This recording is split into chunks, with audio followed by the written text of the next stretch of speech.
So how do you sign in to Google Meet on the iPhone? And let's get started. If you're new on this channel, most definitely subscribe so you never miss anything important. First of all, make sure you have the Google Meet app downloaded from the App Store. That would be obviously the first step. But when you get inside, you'll be able to sign in with the accounts which you are using on your device.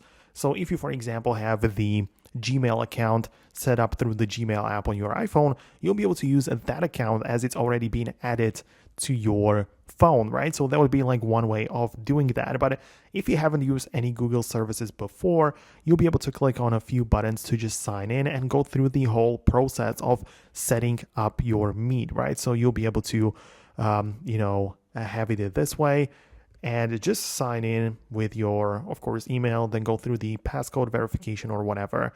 But, you can set it up that way. And once you're inside, you'll be able to access your recents, your, history. Make sure that you give the app access to, access your camera, as it's kind of important with this type of app, right? So you just start using the app the regular way. So that's how it works.